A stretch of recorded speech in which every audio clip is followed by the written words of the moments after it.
Why'd you take me off? What was wrong with that goal I just kicked? After a burst like that, you need time for your body to resynthesize creatine and phosphate into phosphocreatine. Not to mention the breakdown of glycolysis in your liver.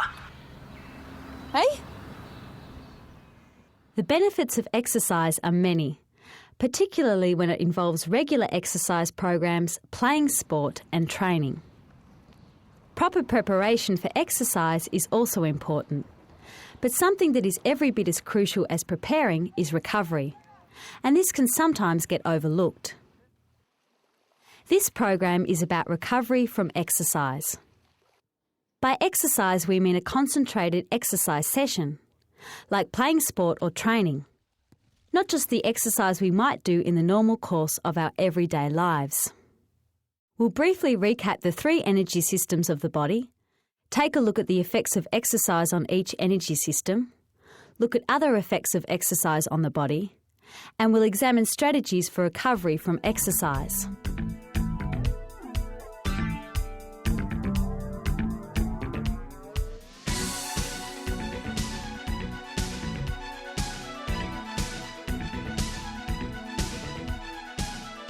Your body is like a machine. It uses fuel for energy that makes moving parts do work. So when you exercise, like when you kick that great goal, you need to replace the fuel and get rid of the waste products. Oh, here look, I've got this great DVD that shows you all about it. Actually, I don't have time right now, and neither do you for that matter. This is important. There's just a few things I want you to see, okay? Come on. The body functions using 3 different energy systems, which synthesize adenosine triphosphate, or ATP, the energy used by our muscles to do, well, just about anything. The 3 energy systems are different, but they don't work in isolation from one another. First, the ATP-PC or phosphagen system. When our muscles use ATP, it involves a chemical reaction, which sees an ATP molecule give off one of its phosphates to become ADP, or adenosine diphosphate. Other compounds known as phosphocreatine, or PC, also exist within the muscle, and their molecules combine with ADP to form ATP once again. This reaction is very quick, but it can't last very long. The average muscle stores enough PC to supply about 10 seconds worth of ATP. Any physical activity that involves a short burst of movement makes most use of the PC system. Another energy system in the body is the lactic acid system. This system works by synthesizing new ATP molecules in the muscles. The way it does this is by glycogen, which is the stored form of carbohydrate or sugar in our muscles, undergoing a process called anaerobic glycolysis, which results in ATP and a substance we don't want called lactic acid. About 12 chemical reactions occur to make ATP by this process, so it is supplied at a slower rate than the ATP-PC system but can keep going for around 30 seconds. There is a limit because when the lactic acid buildup becomes too great, it makes the muscles hurt. The third energy system is the aerobic system. The aerobic system supplies working muscles with oxygen. It starts as soon as exercise begins, but takes around 30 seconds to reach its peak output. A process called aerobic glycolysis takes place, which completely breaks down stored glucose, resulting in the byproducts of carbon dioxide and water. As well as processing glycogen, the aerobic system processes fats. The mix of what is processed by the aerobic system depends on the type of exercise. During low-intensity exercise, there is a high percentage of fats processed, whereas during high-intensity exercise, a high percentage of glycogen is processed. And when the available stores of glycogen are almost depleted, fat reserves in the body become the major source of energy. Imagine you start exercising, like going for a run. Initially, the muscle cells will burn off the ATP they have floating around in the first few seconds. If you only go for a short run, like a 100-metre sprint, this is the main source of energy for that explosive start. Then the ATP-PC system becomes the main source of energy for the next 10 seconds or so. Sprinters and those involved in short, explosive bursts of physical activity rely heavily on the ATP-PC system. If exercise continues, the lactic acid system becomes a major supply of energy until the aerobic system reaches full capacity. This is usually between 10 and 20 seconds of further exercise. There are three energy systems which synthesise ATP for muscles: the ATP-PC or just PC system, the lactic acid system, and the aerobic system. The PC system provides ATP for short bursts of energy. This system can supply ATP for about 10 seconds. The lactic acid system breaks down glycogen anaerobically. It can provide ATP for around 30 seconds. The aerobic system breaks down glycogen aerobically. It supplies the muscles with oxygen.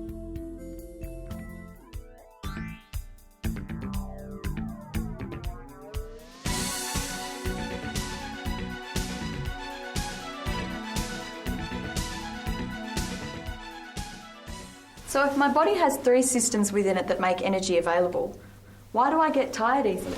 Well, that comes back to why I took you off during the game. You remember I was telling you that you need to take the time for your body to resynthesize the creatine and phosphate into phosphocreatine and that glycogen levels become depleted? No, actually I was just mad you took me off. Well, you were fatigued, and fatigue can be caused by a whole range of factors. Yeah, have a look at this. Shouldn't you be keeping an eye on the... No, this won't take long. As we start to exercise, it is the stores of creatine phosphate and glycogen, both of which are stored in muscles, which are depleted first. This results in reduced levels of ATP. As lactic acid from the lactic acid system builds up, the body needs to break it down in the liver.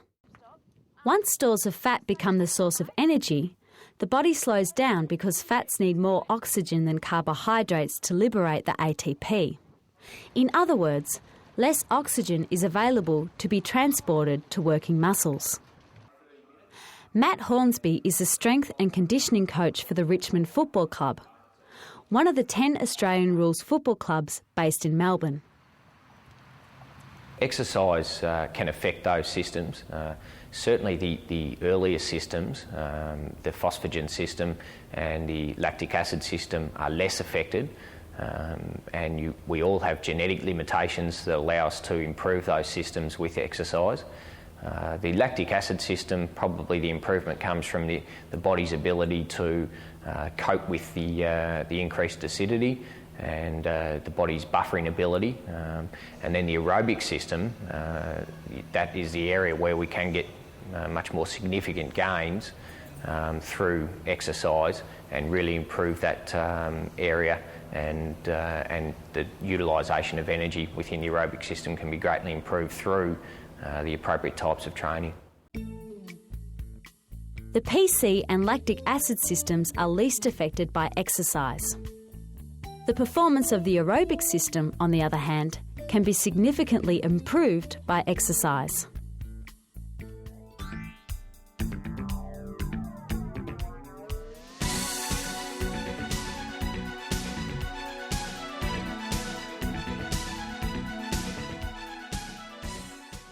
Exercise has other effects on our body and its ability to synthesise the energy we need to be active.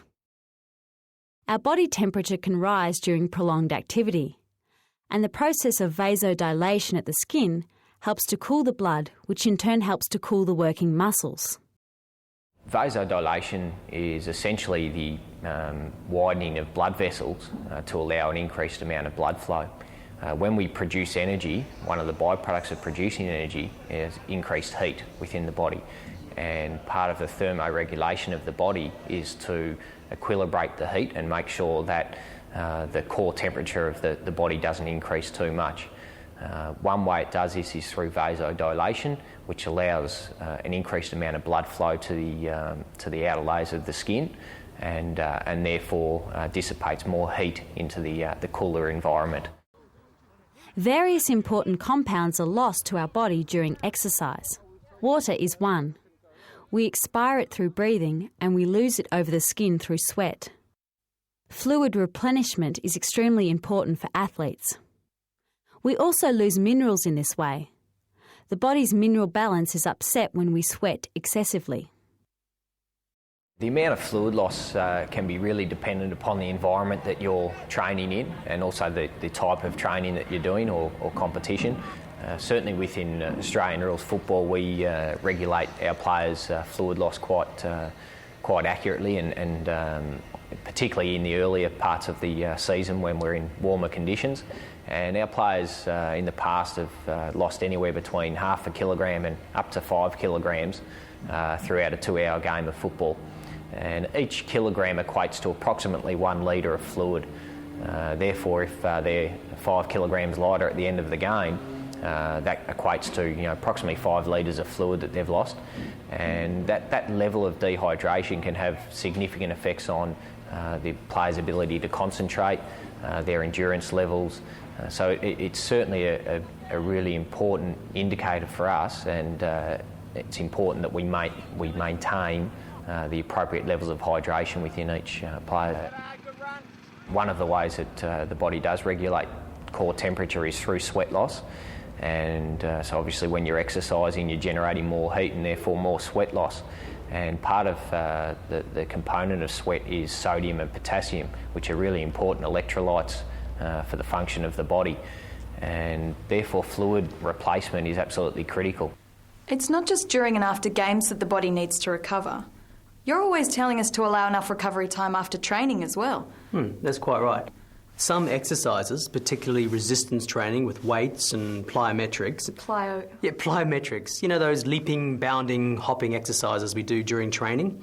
That's the rapid eccentric contraction of the muscle, followed by the rapid concentric contraction of the muscle. Oh, those. Yeah. Well, some of these exercises can actually break down the muscle tissue, and you need enough time to recover to build up the tissue again. Muscle tissue can be broken down during exercise, and it's really from microtrauma to the muscle fibres. And eccentric exercise is certainly the most damaging to muscle fibres, and it's caused when the muscle actually contracts whilst it's lengthening, and it's during that lengthening phase that the microtrauma can be its most severe. And therefore the muscle damage is obviously quite significant. Finally, a condition called delayed onset of muscle soreness, or DOMS, can occur within 24 hours of exercising. This is muscle discomfort, and there are various explanations put forward. The explanation of DOMS is what it stands for. It's delayed onset of muscle soreness, and so it occurs sort of 1 to 3 days post exercise. And it's normally through exercise that your body's not familiar with, or that it's an increased level of stress. So you might overload your body with an increased level of stress. It might be heavier weights in the gym, might be an increased intensity with your running, and that creates more microtrauma, and then your body has to adapt and repair from that microtrauma. And so that trauma will peak within 3 days, and then it will gradually dissipate throughout the next 3 to 4 days. Exercise can have other effects on the body, including raising the body temperature so it acts to cool it down. Exercise causes fluid loss. Minerals also escape from the body with sweat. Exercise can cause muscle tissue to break down. Another effect of exercise is delayed onset of muscle soreness, or DOMS.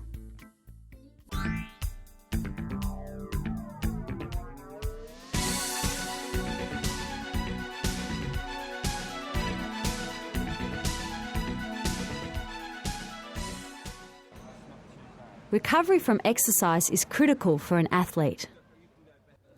The quicker and more complete the recovery, the sooner an athlete can compete or train again. Quicker recovery can allow more training or competition, and a higher level of intensity to be reached.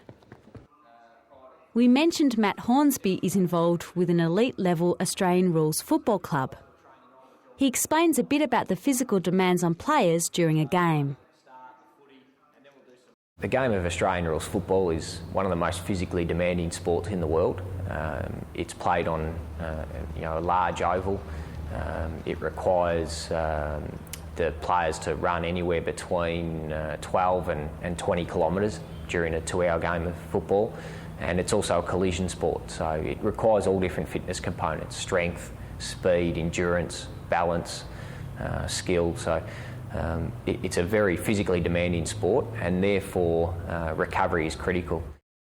A number of recovery techniques are used by all types of athletes during and immediately after exercise. A cool-down session directly after a training or game session often includes a number of these measures, like fluid, mineral and carbohydrate replenishment. Fluid replacement is absolutely critical, and not only water but also sports drinks during and after exercise, and particularly prolonged exercise, because these types of sports drinks have sodium and potassium within them, and therefore you're replenishing not only the fluid that you're losing, but also you're replenishing the electrolytes that you're losing. Carbohydrates stored as glycogen within the muscles, and glycogen is a really important energy source for the production of energy, and therefore during prolonged activities the muscle glycogen levels get depleted. The best way to replenish those stores is through the ingestion of carbohydrate-based foods, such as breads, cereals, pastas, fruits, etc. Active recovery as part of the cool-down process is another important aspect of recovery immediately after a game or training session. No, up you get. Coach, I'm absolutely worn out. This is the third time you've taken me off during this game, and you said I wouldn't be going back on. So that's all the more reason you can't sit down. You have to maintain similar activity at below 40% maximal effort for between 5 and 25 minutes. But why? Active recovery after a game or training session involves continuing with similar activity, but at a much less intense level. This helps keep a higher level of blood flowing through the body, rather than pooling around the muscles. Blood transports lactic acid away from the muscles to the liver for breaking down. Oxygen is required for the lactic acid breakdown, and this is carried by the blood. It also carries nutrients, which help to restore energy levels in the muscle tissue. Stretching should also be part of the cool-down.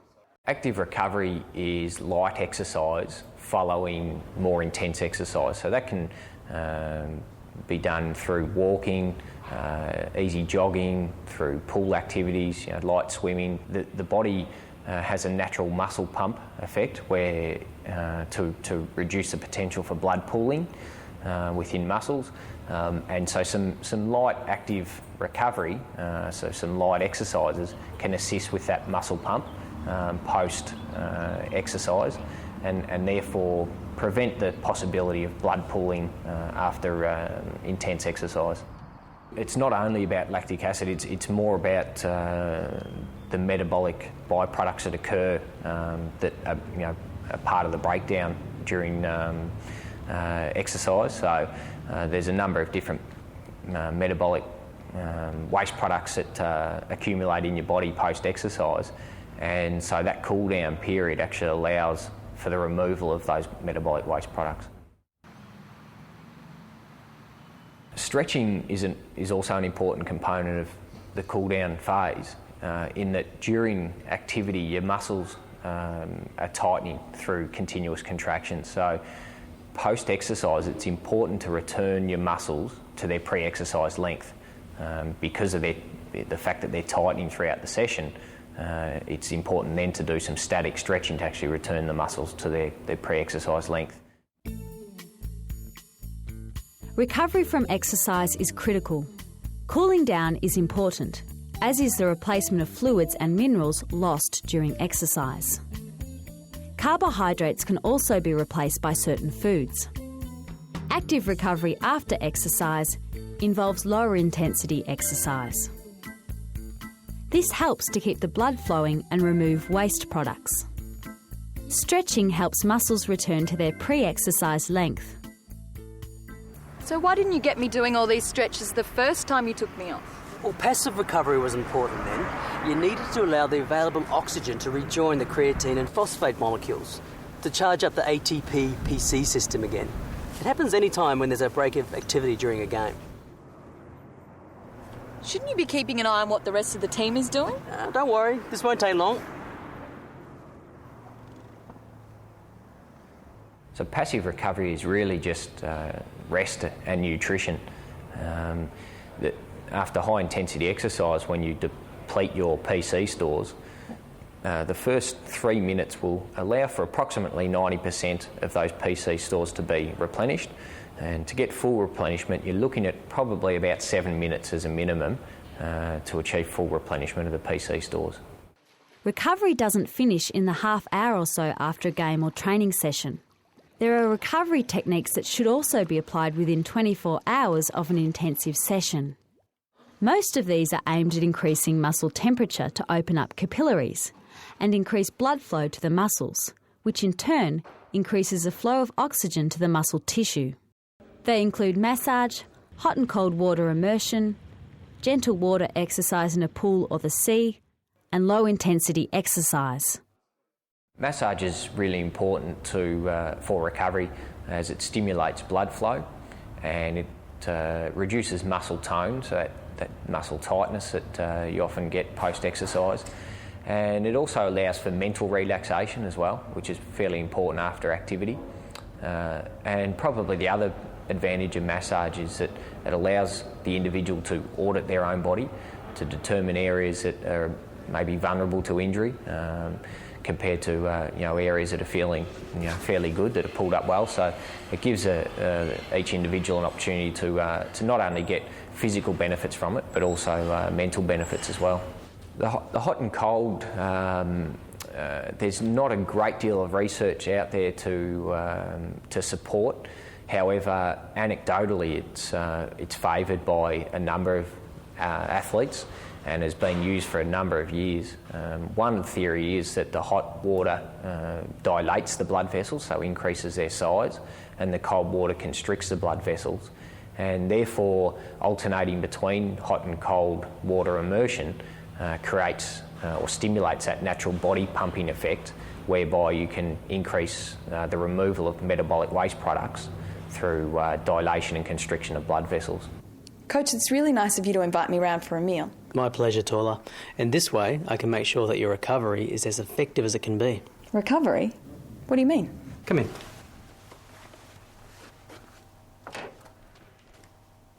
There's pasta in that bowl, rice in that one, plenty of bread here, and don't forget to help yourself to yogurt. Consuming complex carbohydrates and fats is another way an athlete can assist the recovery process. These nutrients help to continue the replacement of energy stores, which are used up during activity. As we saw earlier, carbohydrate replenishment is often part of the cool-down process immediately after exercise, but it can also continue in the day or so afterwards. It's not that the muscle, that the food that you ingest immediately post-exercise is going to continue to assist you for the subsequent days. The fuel that you put into your body really is an ongoing issue. Passive recovery involves resting, which enables the body to restore its PC levels. Recovery doesn't finish straight after exercise. It can continue a day or more afterwards, with techniques like gentle exercise, massage, and immersion in hot and cold baths. Attention to diet in an ongoing sense allows suitable carbohydrate, fluid, and mineral replacement as needed.